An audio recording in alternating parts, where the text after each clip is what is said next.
Buenos días. Bienvenidos al Museo de Arte Romano de Mérida. El museo, en colaboración con los voluntarios culturales del que yo formo parte, yo me llamo Pura, hemos decidido hacerles llegar a casa lo que no pueden hacer ahora por las dificultades que todos conocemos, es decir, la visita presencial. Entonces lo hacemos de esta forma.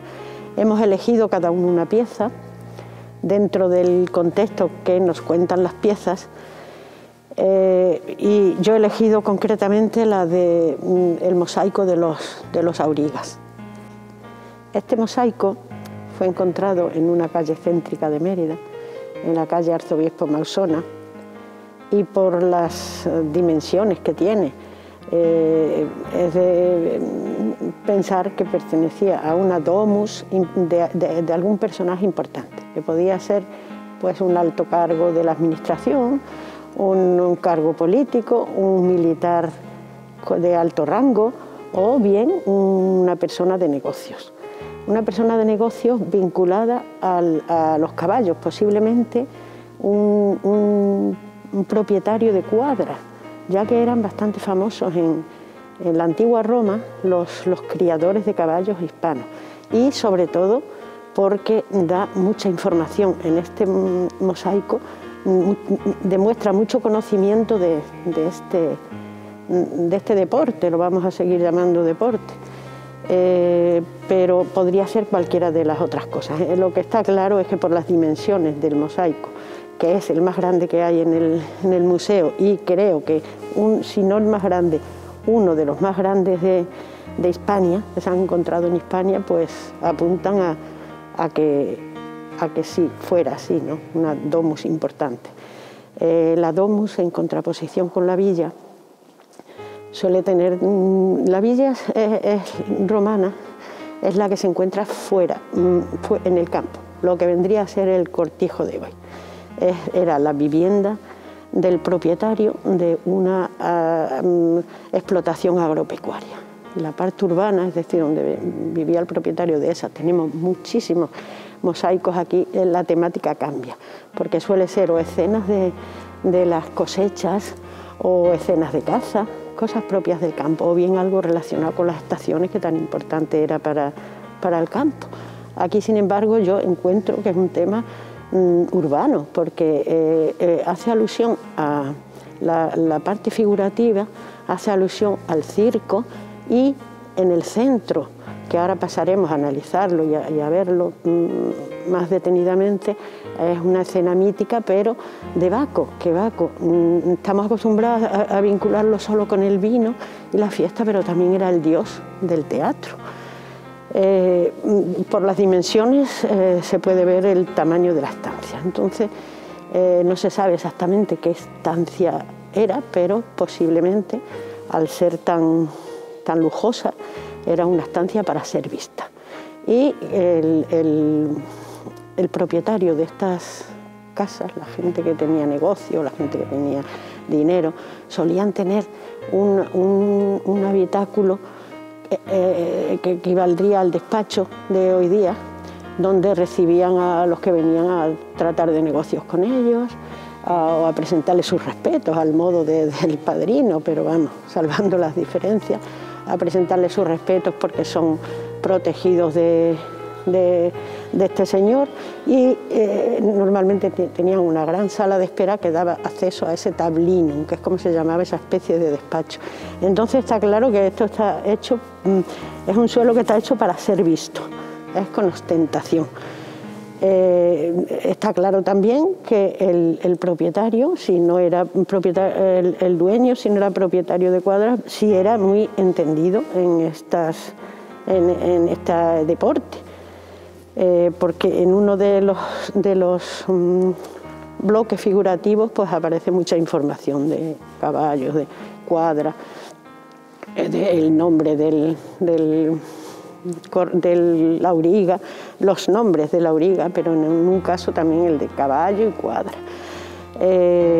Está rodeado de una cosa que era frecuente, copiada de Grecia, como casi todo lo relacionado con lo artístico, con las letras, se copiaba de Grecia, eso está claro.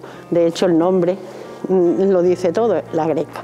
Lleva una greca que lo rodea, llevaba también otra greca de la que solo queda una parte, en la parte inferior izquierda, que no sea, solo queda esa parte, pero hay que suponer que la rodeaba por completo, con lo cual nos podemos hacer una idea del tamaño de la habitacioncita. Después tiene esa greca, la podemos encontrar aquí, la podemos encontrar en Túnez, lo mismo que otra que hay por encima de ella, otra greca, con otro tema. Esa greca se llamaría la de arriba, de cestería, y la que sí está completa y bordea todo el perímetro, esa sería una greca en meandro cortado, meandro no redondeado, y el hecho de que se repitan estas grecas en un sitio y en otro, de toda la Romania, de todo el Imperio Romano, pues se sabe que es porque los musivarios, que eran los equipos de artífices de los mosaicos, venían con plantillas que se difundieron por todas partes. De hecho, ha hecho falta hacer hace no mucho, unos años, una especie de congreso para unificar la nomenclatura. Lo que aquí se llamaba de cestería, a lo mejor en otro sitio, pero son las mismas en todo el imperio.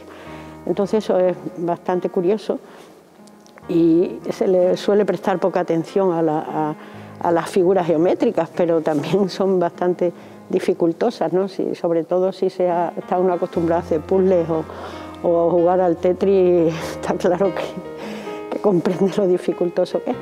Es también muy laborioso, de modo que es un mosaico que ha debido de ser hecho por artistas importantes, entonces se consideraban artesanos, pero bueno, ya en épocas de Diocleciano se les empezó a dar más importancia y estaban mejor pagados de lo que lo estaban al principio. El centro tiene 3 bloques figurativos, 2 de tipo costumbrista, que hemos dicho que son el circo, y otro recuadro en el medio, que a su vez contiene un círculo, ese es de tipo mítico. Voy a hablar primero del centro porque me parece que tiene menos relevancia, menos relevancia a la hora de hablar del circo. Es una escena báquica. Es una pena que un limonero que ha habido después en la Mérida contemporánea, pues las raíces han cargado a la figura de Baco casi por completo. Y también parte del segundo auriga, de la auriga que figura en el recuadro de la derecha. Pero el resto que queda nos permite ver que se trata de Baco.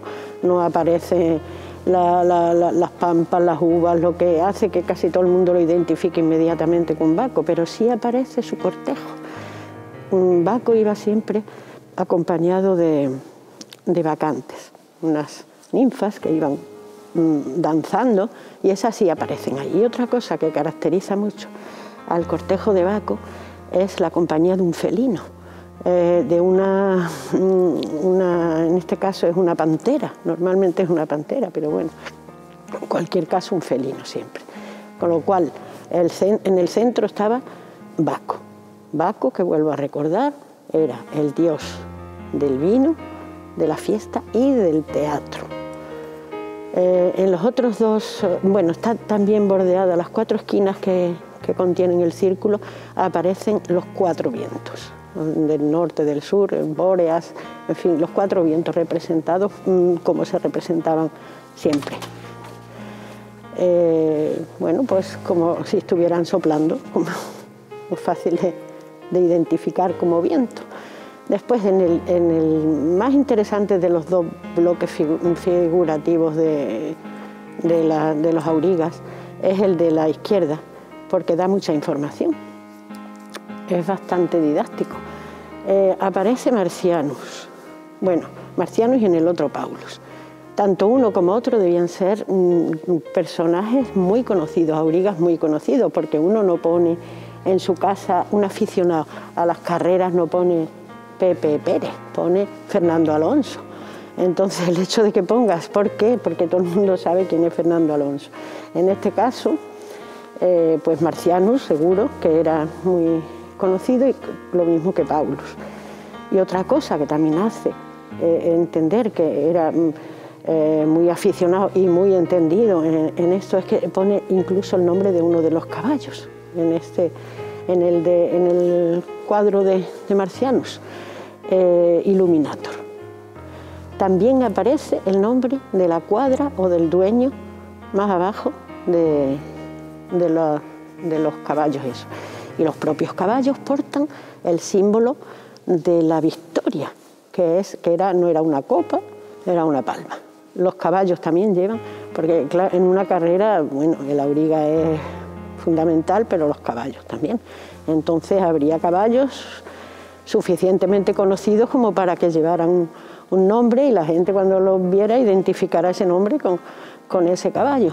Luego, una cosa que me preguntan mucho en las visitas presenciales, incluso los niños, que la palabra de al lado, Nica, que en el caso de Paulos pone Nicha.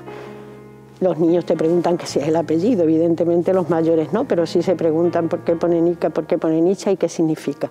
Bueno, pues no es latín, es griego, deriva de la palabra Nike, griega, de la que por cierto ha tomado una marca de ropa de deportes y de zapatos, ha tomado el nombre, aunque se pronuncia a la inglesa. Bueno, es Nike, y significa victoria. Entonces esa palabra era muy oída en los ambientes de un circo, esa palabra sonaría muchísimo, pero era extranjera y la pronunciarían pues cada uno como Dios le diera a entender. Entonces a la hora de transcribirla y de qué grafía utilizo para ese sonido, pues sería dudoso. Y lo mismo se podía parecer a Nicha, Canica, y en cualquier caso significa victoria, y por eso acompaña a los dos aurigas victoriosos. Vamos a recordar brevemente lo que era el circo. Desde luego era la gran afición de los romanos. Había tres espectáculos básicos que eran el teatro, el anfiteatro y el circo. Y teniendo en cuenta el aforo que tenía el teatro, que era de 5.000 y pico espectadores, a 15.000 que tenía el anfiteatro y 30.000 que tenía el circo, nos hacemos una idea de qué deporte era. Era un deporte de masas, donde se apostaba, había sus trifulcas, sus hooligans, incluso tenía equipos, por compararlo un poco con el fútbol, tenía equipos. Se llamaban facciones, era la facción blanca, la verde, la roja y la azul. Y bueno, despertaba pasiones, lo mismo que los aurigas. Por eso quiero aprovechar para hablar de una auriga importante que procede de Lusitania y que dejó el pabellón altísimo. De hecho, hablando de pabellón, Mérida le tiene dedicado un pabellón polideportivo. Se llamaba Cayo Apuleyo Diocles y participó en 4.500 y pico, los datos me sobrepasan, y ganó 1.400 y pico de las competiciones como primero, como segundo y tercero otras 1.400 y pico. Y llegó a ganar una suma en sextercio, que luego traducida a un profesor americano ha hecho la equiparación y serían 15.000 millones de dólares, lo que nos da una idea de cómo fue este lusitano, patriota nuestro, que triunfó en la arena. No fue en esta época en la que está datada el mosaico este, pero sí unos siglos antes. Creo que nada más se pueden decir muchas cosas más, pero bueno, el tiempo es el tiempo y yo quisiera despedirme ahí con ese guiño a Diocles, nuestro paisano. Yo lo que sí espero es que vengan a ver en persona el mosaico este, bueno, el museo en general, y que cuando pasen por él lo vean desde otro punto de vista que la visita de pasada, que hayan disfrutado, que hayan aprendido algo y bueno, pues hasta otra ocasión o hasta otra pieza que explicará otro compañero mío.